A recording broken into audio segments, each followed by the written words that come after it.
Man, we got lots to talk about since we last spoke. Of course, the Bucs play at Detroit tonight on Monday Night Football, and that's going to be an exciting game, maybe a shootout. Also, one player that might be back that we didn't talk to you about because he walked out there on Friday, Emeka Egbuka. They could have him and Mike Evans in the lineup. How big is that? Oh, jeez. Like, you go from possibly not having any of your top four receivers All right. to it looks like Evans and Egbuka are both playing tonight. Yeah, I was, thinking about that. Like, it's one thing to get through the game like they did last Sunday against the Niners, who were also similarly injured with numbers, 6, 7, and 8 receivers. It's another thing to say you're going to go into Detroit, even though their secondary is obliterated right now. But it's another thing to go into Detroit and say you're going to win a game and start a game that way, right? With Aiden Hutchinson and all the stuff, all the uphill stuff you face. So, yeah, we went out there Saturday, which was like a Friday practice, right? Because it's a Monday Night Football game. Everything's moved up today. And I look out there and it's like number 2 comes out, but not only comes out, but like he's ready to go. Like he's ready to practice. Got the shells on, the whole deal. And I'm like, whoa, what? So he was limited, allegedly. And, Todd Bowles gives up very little as far as injuries goes until he has to. But he said that he was definitely in play and goes in, it'll be a game time decision. So, look, the whole thing with those is like, how do you wake up the next day? How do you feel? Do you go through another practice? How do you feel? They'll get to the game, like they always do. The buses are there early and they'll work him out. And, if everything checks out, I think you're going to see Emeka and Mike Evans, and there's just no way to quantify against that secondary or that football team what that does, for your offense. And they still have all the other players as well. You still have Tez Johnson and Cameron Johnson and Ryan Miller and, Sterling Shepard. So all those guys have now played, made plays, can make more plays. It's going to be it's a huge boost. I mean, just, psychologically, if nothing else. But also, when you have Mike in the lineup, you really can anticipate the kind of coverage you're going to get. That's not always the case. And so you can, work different route combinations off of that, and you can move Mike as well. I think it's just a huge advantage, and I don't know if anybody actually stops anybody in this game. It could be an absolute shootout, but it's going to be fun. It's going to be fun for sure. All right, we can get back into that game a little bit here too in a minute, but first we had some really bad news over the last couple of days, and this was something I was actually chasing Saturday night and wasn't able to confirm, at least on the record. I did talk to some folks close to Doug Martin. If you haven't heard the news, Doug Martin, the Bucs' former running back, also played a year for the Raiders, former first-round pick, Boise State star. He has died, and that's kind of a gut punch in and of itself, but he was only 36 years old. Now, the family finally put out a statement on Saturday and said that on Sunday, and said, "It is with great sadness to inform you that Doug Martin passed away Saturday morning. Cause of death is currently unconfirmed. Please respect our privacy at this time." Look, any time a person of that age passes away, you think there must have been an accident, right? Or worse, okay? And we don't know officially, but it's and this might be happenstance or coincidence or whatever, but like, it was kind of going through in my memory bank, like what went on. And the fact of the matter is that there's now been a bunch of players that have passed away from that 2013 Bucs team before they got to age 40. Doug Martin, the one just yesterday at 36. Vincent Jackson at 38. And that was a situation where, folks believed he might have taken his own life, but, he had, he was an alcoholic and he had CTE, as a family found out when they sent his brain to be studied. Mike Williams at age 35. And people may or may not remember Daniel Tianisham, who was only 30 years old when he passed. Four players from the 2013 Bucs, who, really should still be walking among us here on this earth. So very unfortunate, very sad for his family first and foremost, of course. All I can say about Doug as a person and a player, like he was incredibly respectful, very charming guy actually. And when he came into the league, he lit it on fire. His rookie season, I want to say he ran for something like 1,300 yards. It was something crazy like that. Had remarkable games, and he more or less carried the team because Greg Schiano was a head coach, and Greg Greg didn't have any trouble handing his best player the rock, and that was Doug Martin. And Doug put that upon his shoulders. He wasn't the biggest guy. I remember he still holds the franchise record, 251 yards and 4 touchdowns. That they went out to Oakland, and it was Oakland, to play the Raiders and won 42-32 back in 2012. Still to this day, the greatest rushing game I've ever seen by a Buccaneer, and maybe I've ever seen. Period. That I was in like everything he touched went to the house, and he wasn't the fastest guy, but certainly wasn't the biggest guy. Was a smallish type running back, but very, very rocked up. Like he'd run through you too. But fan favorite. Like there were a lot of 22 jerseys out there that I know of. The old alarm clock numbers, So, and that smile, he had a disarming smile. So, feel bad for his family. Obviously, we may find out more about it as time goes on here. But yeah, there are certain things and certain through the years, players that we've lost and people that we've lost that really is a gut punch. They all are, but this one really struck home. Anytime someone before 40, man. Oh, it's just. Oh. I mean, even 50 and 60, but 40 right, is just right. Yeah, it's yeah, it's brutally unfair, and I would just say this, and Gerald McCoy said it online. Check on your loved ones. You know what I mean? Like, don't take for granted that tomorrow's here for any of us, and you don't know who may or may not be struggling. Again, I'm not speculating here on what the cause of death was because we'll find out soon enough. But it is tough whether this was relatable or not. I think it's really hard for NFL players. Like I'm telling you, the more I'm around this game, we saw with Vincent Jackson the CTE situation. This game I've said before, it gives you a lot, but it takes a hell of a lot too. And some of these guys, as I watched Christian McCaffrey running the football, some of these guys, we're doing this on Sunday night, have played since they were 8, 10 years old. So a lot of wear and tear and a lot of contact and a lot of head contact. And, we've seen, science has proven what CTE does in terms of depression and, all kinds of different mental and physiological changes. And you just wonder how much the human body can take at that speed and that force and as big and fast as players are getting. It's football players are different, man, and NFL players are the best in the world, and they're really different. So, a lot of them would sign up for it again and again and again because it's a great life and it's a great game.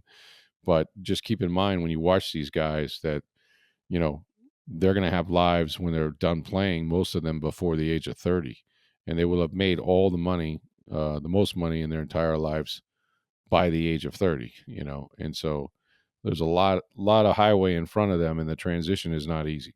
It really is not easy. So anyway, rest in peace, Doug. I'm sure we'll be writing and talking about it here maybe in the future. Hey, before we get into college football and some changes, obviously in the coaching ranks, let's remind you guys to get on down to International Plaza and our friends at Breitling Boutique. The Breitling Boutique. The Breitling people have been in business now, making the best Swiss watches for over 140 years. They've been at International Plaza for the last 5 or 6 years. And what you want to do is go up there and spend some time. They have the best customer service you're going to find. This is a great store. It's the center of the mall, second floor. Take your time and have a drink and find out about the timepiece that fits you and your budget. For the men, it's the chronomats, the Navitimers. The women, they have ladies' watches. These are sports watches. They're incredibly beautiful. They're very durable. if your wife or girlfriend is on the go like mine. But she also can, pick from an array of different colored wristbands as well. It is Breitling Boutique, and right now, while supplies last, and that's the key word, because I saw the watches actually in their window not too long ago. They are celebrating the NFL's 104th year anniversary with 32 different team watches, 32 teams, 32 team watches. These are men's watches. They're beautiful. They're the Chronomats. The face has the team colors, and the logo is inside the watch as well. Go to tampabay.com. You probably see a picture of the Bucs team watch. It is something you have to have. It is Breitling Boutique, International Plaza Mall. And when you go, make sure you tell them that you heard about it right here on Sports Day Tampa Bay. All right, so college football, very eventful weekend, and as it turns out, it's still going with its eventfulness. Billy Napier, happy trails, even though you beat Mississippi State on an interception in the end zone near the final play of the game. He is no longer the coach of the Florida Gators. Well, with the bye week, Scott Strickland said, it's time for us to reset and move on and get ready. And you have an extra week here. You're not rushing in 1 week to get it done. So, but obviously the search starts immediately for the next head coach at Florida. Yeah, and I think that that's part of it. Penn State obviously, blew out their head coach, and so there's already some very prestigious jobs available, and first one that has an opening, that you're going to get the best collection of possible replacements, right? James Franklin gets fired. Somebody knows that the Penn State job is open now, and whether that coach is coming from another school. Most of them will be coming from, not going to be unemployed necessarily unless you hire John Gruden. I think that you get the pick, right? You get the you get, and those coaches that you do select, whoever they select as a head coach, also will be able to begin forming a staff, which might even be more important than the head coach. Well, yeah, that, and it's also about trying to keep recruits and absolutely keep people out of the transfer portal. There you go. Yeah, all that. As much as Bill Belichick's getting ripped for what he's done at North Carolina, or hasn't done, but 70 new players on the roster, like that's not easy to do, and it happens anywhere there's a coaching change.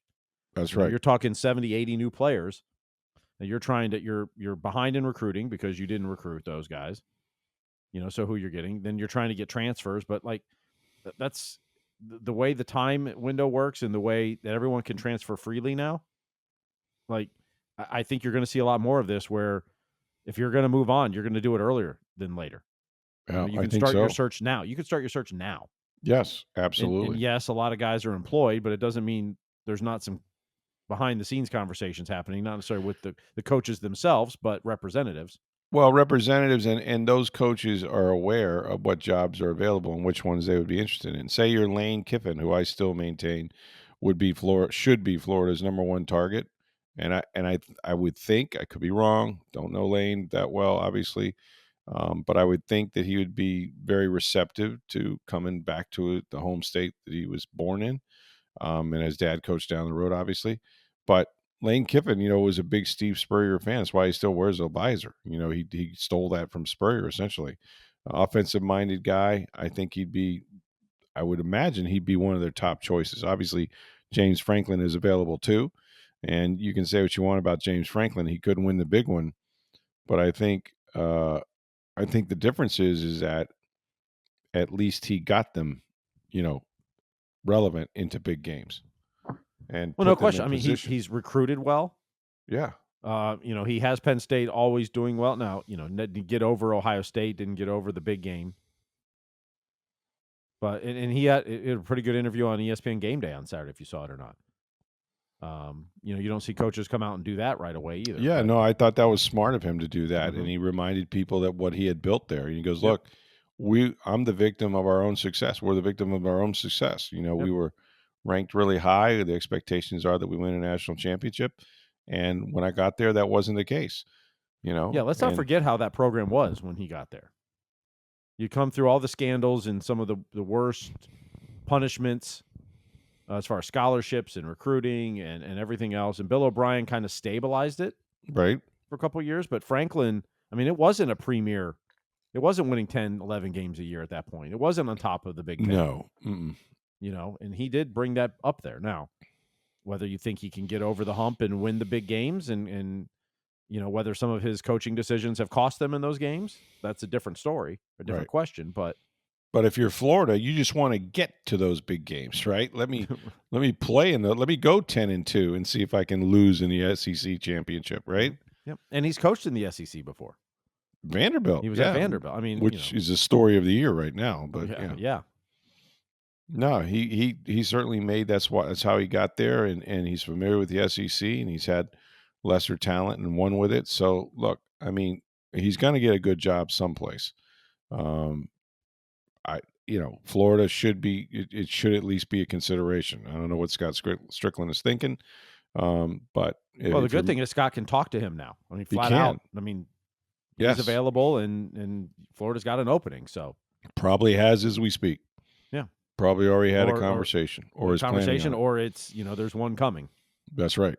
That's right. You would pick up the phone and say, "Hey, when can we speak?" And so along those lines. Next up, Mike Norvell. He's not going to make it. I mean, that loss to Stanford, they've lost a lot of games. You start out the season and you upset Alabama, right? And you're ranked, in the top 10? Yep. And then you just absolutely can't get out of your own way, And you lose to teams that you have no business losing to, and that would include Stanford, in my opinion. But it just hasn't looked good. And you start to wonder now, okay, was the 13-0 didn't make the college football playoffs because you lost your starting quarterback?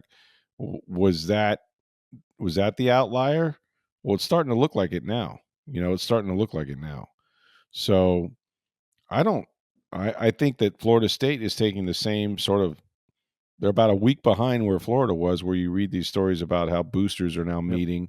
Well, I think Norvell's buyout's bigger than, it is. Florida owes $21 million, I think it is. Yeah. Mm-hmm. Norvell, I think half of it's due in 30 days. The rest is paid out over a couple of years. Yeah. But Florida State's is bigger. Yes.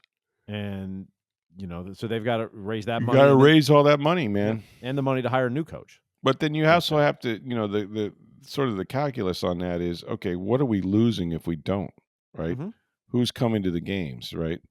What bowl games are we playing in? What's our take for being a national championship contender if we can get into the college football playoffs? Like all that factors into it. I think they're definitely going to let Norvell go. But you got to have the cash. You got to have the cash. Absolutely. The boosters are going to have to pay for it because the university doesn't have it. You're paying players and stuff now. You don't have that kind of cash to buy out. That's right. That's exactly right. But you also can't just keep, expecting the same results. They've changed quarterbacks. They've, changed offensive coordinators. They've done a lot of things, and it just hasn't worked. So and here's the other thing about it. So Norvell came from Memphis, right? Correct. He did a really good job there, and he made that program relevant, and they're still relevant. And we'll talk about the loss that they had to Alabama Birmingham the other day in a minute. But Memphis is an AAC team, or they're in the American Conference. Yep. And Billy Napier also came from a smaller conference. Yep, Louisiana. Right.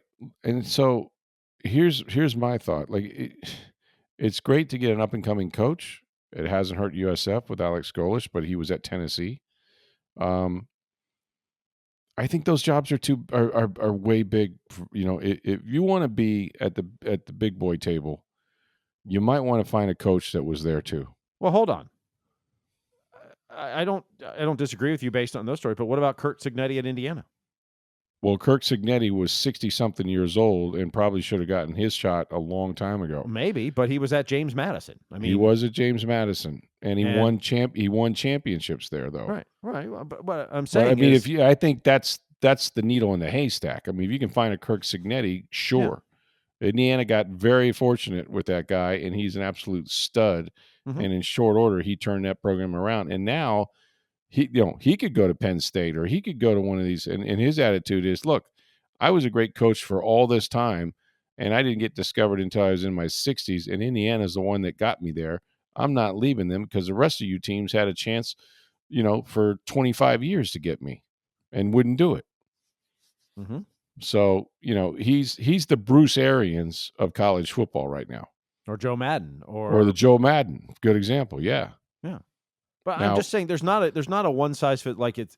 No, but I think those are such outliers. What I'm saying is I just think that if you're, it's great to get the up-and-coming guy if it works out, but those are huge jobs. Like, I would rather go with a more known commodity, if I could steal one. It's hard. I mean, if somebody has a good coach at Ole Miss, they're going to want to do everything they can to keep them in the SEC at Ole Miss. But I'm here to tell you, like, I'm throwing the absolute bank vault at Lane Kiffin. Oh, like look, those are the kinds of guys. If I'm Florida or Florida State, I want somebody that's winning and winning at a big program right now. I don't want to go to Louisiana Monroe. I think you got to find the best person regardless. Now, does what you did in the past impact it? Yes, and because you always do something different, right? Because your fan base and your boosters who are paying for all this. Yes. If you're going to hire the same Billy Napier in their mind, the up-and-comer, yeah, are they going to put out as much money or not? And this isn't a good example because it didn't work out for all these years, but kind of like the Bucs did. Mm-hmm. So you had Gruden, and then you wanted to get rid of him, and so you basically promote your defensive coordinator, who probably wasn't ready to be a head coach yet, but you were also saving money because there was no salary floor for 3 years in the NFL. They were trying to save money, cut a bunch of You weren't going to spend veterans. money, so why go hire a big name coach? Mm-hmm. So then, but he ran too loose of a program, et cetera. So then you go find the disciplinarian, and Greg Schiano. And then when the disciplinarian doesn't work, now you go find the exact opposite in Lovie Smith.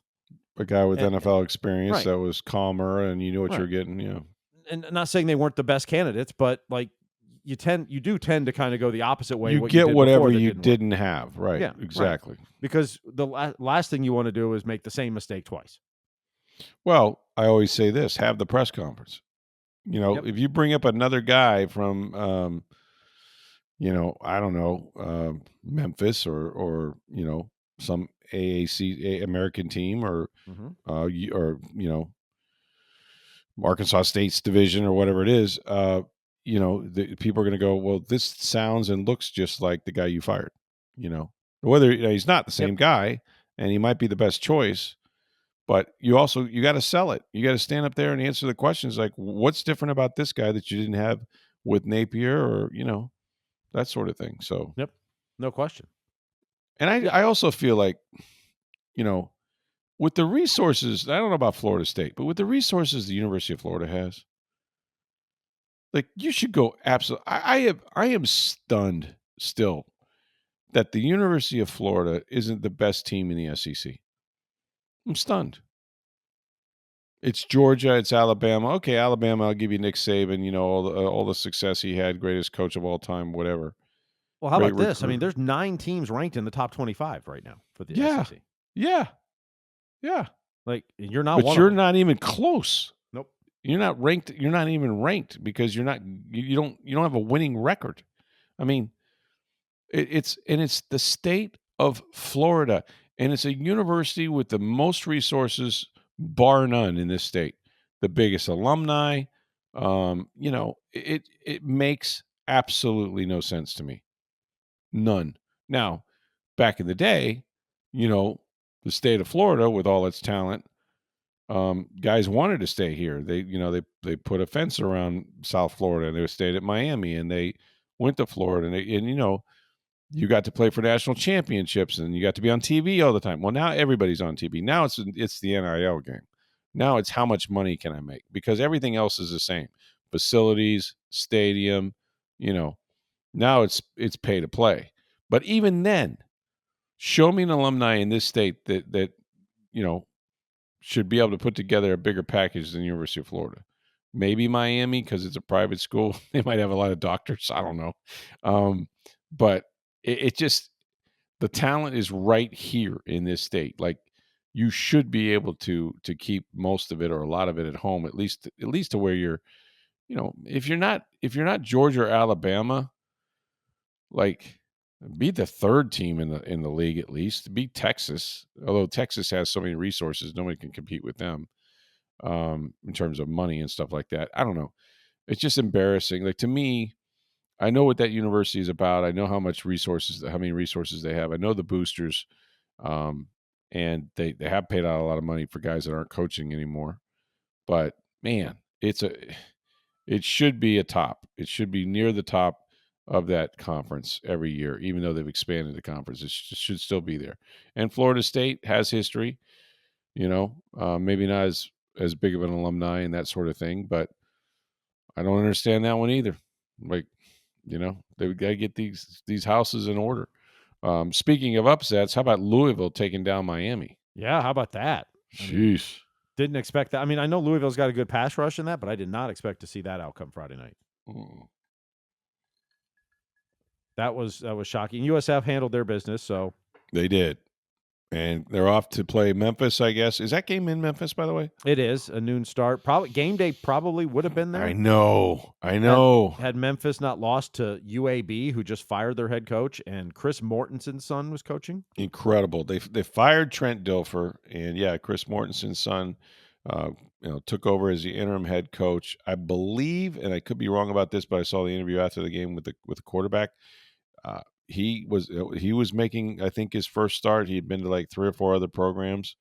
Came in, and it came down to really kind of a goal line situation where Memphis backed themselves up with some penalties and some things, and they didn't score. And Mortensen wins his first game. Just a huge, huge upset for that program, Alabama Birmingham. And it did. It probably knocked game day out of Memphis for the weekend. But it's still, talk about a big game for USF, who took care of business with Florida Atlantic. Mm-hmm. Boy, oh boy, they look great. And they have lapses. Like, they have some lapses I'm a little nervous about. Like, a good team might take more advantage of it. But I think you saw Miami do that when they played Miami. Yes, the better teams will. But if they beat Memphis, I don't know that I see a team on their schedule they're not going to win. And man, they're at Navy, who's undefeated. They have that in a couple weeks. Yeah, they're better than Navy, but Navy, has an awkward deep offense that you have to prepare for, and anything can happen there, obviously. But if they can do what I think they're capable of, they could be that non-Power 5 team in the college football playoffs. And if they win out, they are. Period. Yeah, like it's I not even. think they're ranked. What are they? 17 now? 18th, I believe. Yeah. Wow, that's remarkable. Mm-hmm. Yeah, they went out. They're going to the playoff, no question. Like, not even, now you got to win the conference championship game as part of that winning out too. Correct. I think they could still lose a game along the way, win the conference championship, and they'll still make the playoff. Yeah, I mean, if your only loss is to Miami, you're still pretty good. I'm saying if they lose one more, like if they lost, say they lost at Navy in the regular season, or even at Memphis this week, but you go on and win the rest and win the conference tournament or conference championship game, I think they're still in. Yeah, possibly. But if you just win out, you are in. So go do that. Right, control what you can. I mean, and Golish has got that team fired up. I think Byron Brown's playing really good football. He's making quicker decisions. He's pretty accurate. He's running when he needs to run. He's taking care of the football. I think their defense has been inconsistent, but fairly good when it needs to be. For the most part, they take the ball away. So they got it going. Did you see where there was, and maybe this is a credit to Rob Higgins, it was homecoming against Florida Atlantic. Yes, it was. Yep. Over 45,000 people at Raymond James, and they don't sell the upper bowl.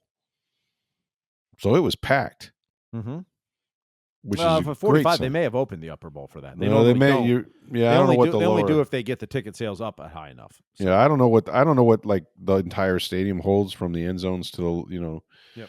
and such. But that's a big crowd for them, and why not? They're playing good football. They're winning. Should be.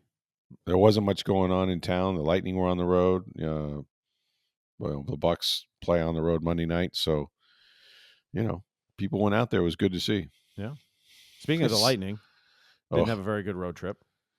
Actually, so the road trip, you got 4 of 8 points. They got points, which 4 of 8 you would take it, but bad. It's the way it went down, right? Like the 2 overtime losses, I believe. Well, 2 overtime, but it's 1 win in their first 6 games. Yeah, that's the big stat, right? Yeah. I mean, they're 2-3 or Yeah. 3-2, 1-3-2. 3-2, yeah. Yeah. And against lesser team, I mean, I don't know how good Columbus and Detroit is, but my guess is they're not Stanley Cup contenders yet. Yeah. Yeah. I mean, Detroit is improved and they're hot right now. They've won, 4 in a row. Right. Columbus, you're on a back-to-back. Right. But Nikita Kucherov did not play Friday and Saturday. He was ill.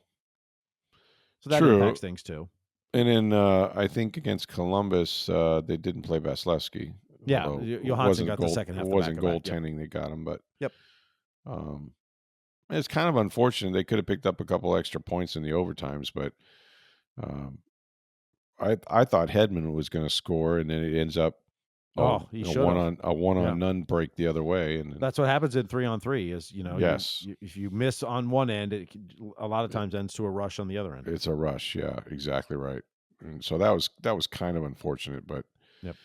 yeah, I mean, they got to get going. I mean, it's not getting late early yet, but you just wonder, like, and I was checking out at a Publix, and some guy saw, I full disclosure, I'm not a big Bolts fan. Like, I don't cover the Bolts. My kids are huge fans. Mhm. And I was wearing this T-shirt that was, I forget where I got it. My wife got it, and it was but it had some Lightning affiliation on it, Mhm. And this bad this bad guy, I put it on to go shopping. This bad guy looked at me and goes, "Hey, I think maybe they're getting too old." It's like, "What? Did you just call me old?" He goes, "No, the Lightning." I go, "Oh, I forgot I was wearing his shirt." And he goes, "I think maybe." And I said, that would be the fear right now if I'm a Lightning fan, is have they just tried to keep the band together too long? You know, I kind of think we saw that with the Bucs and Tom Brady. Maybe. They won the Super Bowl, they brought everybody back, and then they tried to do it again. And Brady wasn't the same. The offensive line wasn't the same. Uh, some of the guys, Gronk wasn't here. Like, they got old quick. Like, I don't know that that's what we're seeing, but I don't know if you could make that assessment after 6 games, and probably not. Kucherov didn't play 2 of them. I mean, Yeah, probably not. Probably not. But I still wonder about it. It's going to happen at some point. Yeah. At what point does Ryan McDonough, who now has 2 goals on this seseason, by the way, I know, does he start to slow down? Or Hedman? Those are the 2 oldest guys. Hedman is the guy that I would wonder about. I think it's a bad 6-game stretch. We'll see. I mean, the Florida Panthers, by the way, have lost 4 in a row. Yeah, how about that? They're not playing really well either. Not that you're comparing to them at this point in the season, but it's always hard. You always say, like in the NFL, week 1's a liar. Week 1's a liar. I think the first month in the NHL is a liar. I don't know about the first month, but you lost the first 2 games. Well, you're going to have 2 games losing streaks in a season. Yeah, but they look so bad doing it. I'm just saying the first part is, losing 2 in a row at home is not. It's good, but it's not the end of the world. It's not the end. You'll have that, but how they played. Now on the road trip, I thought they played better. Yeah. A couple overtime losses in there. Yeah. You were tied 2-2 going to the third against Columbus. Ended up giving up an early goal. I actually thought the Columbus game, I mean, they were skating really well. I thought they played fast. They're not shooting anywhere near enough. Like midway through the second period, they had 6 shots on net. But the third period, they shot a lot. The third they did. And Ryan McDonough talked about it. Some great saves. Like, we've got to figure out how to have the urgency before we're trailing. There you go. Like, that's what they haven't figured out yet. Firing. How do we have that urgency when it's a tie game or we have a lead? And let's, Exactly. How do we have that urgency? And then they haven't figured that out yet. They have a few days off now. They don't play again until Thursday night. So they'll have a couple days off, then a couple practice days. Yeah, they've had 4 straight games on the road with came home in between, but it was still 4 in a row. Yeah. But I mean, now you've got, like I said, they were off Sunday, they're off Monday. They'll practice Tuesday and Wednesday, and then they'll play 3 out of 4 at home, or 3 games in 4 days at home, Thursday, Saturday, Sunday. Right. It's not time to panic, but it's not a good start. No. And speaking of a good start, and was it Friday night? Shohei Ohtani. Oh my God. Okay, so I had not watched maybe 5 innings of the playoffs. And as you know, baseball's my thing. Like that was my whole life and my family's life. And not just because the Rays aren't in it, because I'm more familiar with them. But I'm a baseball fan and I love October. And it's just a combination of things. Mostly I was too busy. 2 teenage daughters and this job will keep you off the TV pretty much. But so I turn it on and I'm watching my phone, which I pretty much watch 24/7. And I see where I knew Ohtani was pitching. I see where he's throwing pretty well. And his first time up, he hits a home run. I go, damn, you know, what a great night for this guy. Like he could be just absolutely dominant on the mound, and then he's hit a home run, and and then you see where he hit another one. I'm like, holy! And then you're like, you look at his pitching numbers, it's like, dude gets 10 strikeouts. And then I got the game on. Okay. He's hit, like it took me 2 homers to put the damn thing on. So now I'm sitting here watching this, and I'm telling you, when he went yard on the third one, I sat up and went, that's the greatest, and it's indisputable. That's the greatest performance in a baseball game, period, playoff or otherwise, but it's the greatest performance in the history of baseball. And you can't deny it because you can look at I don't know, there's been almost 2,000 games where somebody has struck out 10 in 6 innings, right? And less than that in the postseason probably. And a bunch of games, 500-600 games where somebody's hit 3 home runs. There's never been a playoff game ever where somebody did both of those things and it was the same guy. Like it'll never happen again. 100 years from now, maybe. Like this was baseball history in real time. And I sat up and I was like, wow, what are we watching? And the stories that the Tom Berducci's and those guys wrote were just phenomenal stories. Phenomenal. Yeah, it's always hard to say something in baseball is the best ever, the greatest performance, the greatest this, because eras and this and that. But I'm saying this was, no It question. had to be, right? Because no one pitches and hits like that, right? Yeah. Well, and we may Babe never Ruth? see a player like him again. I mean, now pitchers don't hit regular. I mean, period. Yeah. Guys had chances because in National League parks for the last 30, 40 years, you would hit. But right. Now there's a DH in both leagues, all that. Yeah. But yeah, just absolutely incredible. But like on the mound, like this is a guy coming off Tommy John surgery. Like they kind of built him up really slowly to be in a position to pitch, at the end of the year, the postseason. And his stuff is filthy. Like some of the breaking balls this guy throws, and he can throw it almost 100 anyway. But like he was moving that ball all over the place. It was a masterpiece, man. It was really good. Just great theater, And now, as we're taping this, the Blue Jays are up on the Mariners 4-0. So if that boy. holds, tonight we'll have Game 7. I'm going to a Game 7 in Seattle, who I kind of dug Seattle. Like I was really feeling them because, they're a smaller market team, I guess you would say, but with great individual performances this year that found themselves with, with just, a little bit of momentum and everything that's gone on there. So they got to win one game, though, no matter what. They went to Toronto. The pressure's on them, obviously, now with a 3-2 lead. Now that they're tied up, but it's just got to win one more game, But yeah, that's been a great series. And listen, you never know what's going to happen in the World Series, but I don't see anybody beating the Dodgers. Although they are vulnerable in one area, their bullpen is not good. So if you can make them lift that starter, if Blake Snell doesn't go 8 or the guy after him goes 9, you got a shot. But it's going to be interesting. What a ball club they put together. My goodness. It's a phenomenal team. All right, so I will be in Detroit, headed up there early this morning. Hope to check in. Have a nice 22-hour day, but it should be fun. 7 o'clock kickoff, Bucs-Lions. And let me just say, there's a number of teams now that are 5-2, 6-1 Colts. The Colts right now should lay claim to the best team in football before this game, and maybe even after this game. They took apart the Chargers. And it is not a fluke what they are doing. They're running it, throwing it, and playing defense. There were some wild finishes. Wild. How about that Giants-Denver game? Crazy finish all day long. But if the Bucs beat the Lions, and I would give them pretty a puncher's chance, they may be considered the best team in the NFC, if not football. And to start 6-1, I don't know, Steve, that they've ever been 6-1 as a franchise. I'm not sure I'll look that up, but I'm pretty sure that might be true. But here's the other part of this: is if you lose tonight, right, you're 5-2. Now, as we're taping this, Atlanta's playing San Francisco. Correct. You could be just a half game up. That's it, and it's if Atlanta beats San Francisco. Then right now it's 7-3 at the end of the Atlanta's 3-2. They would be 4-2. Now you do have the head-to-head, and you did it on the road, which is almost counts double in a way, if you can hold serve at home. But and Carolina's 4-3. Carolina's won 3 in a row for the first time, and God knows when. Now Bryce Young left the game hurt today. He did, but the Fighting Canaleses, man, they are back. The Optimist Bullies got them playing really well. And look, the Bucs should have lost at least one game at Carolina last year.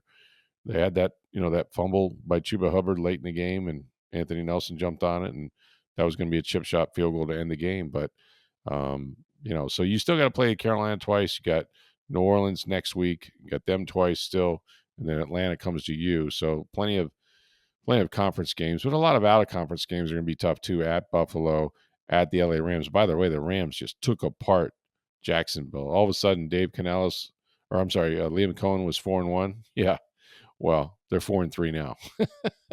So things change in a hurry, man. Life comes at you fast in the NFL, and it could come fast for the Bucs as well. So, but I would feel pretty good if I'm a Bucs fan, and you got Mike Evans, and you get Emeka Egbuka, and you've got that secondary that's been obliterated by the Detroit Lions. You should be able to move the football and score points if Baker Mayfield plays the way he has. So should be a great game. We'll be talking about it late tomorrow night and have it for you, of course, on Tuesday's podcast. Thanks for listening. As always, get on down to Breitling Boutique, International Plaza Mall. Check out the beautiful watches they have there, NFL watches as well. All 32 teams represented while supplies last. It's Breitling Boutique. Let them know you heard about it right here on Sports Day Tampa Bay. For Steve Versnick, I am Rick Stroud, Tampa Bay Times. Have a great day, everybody.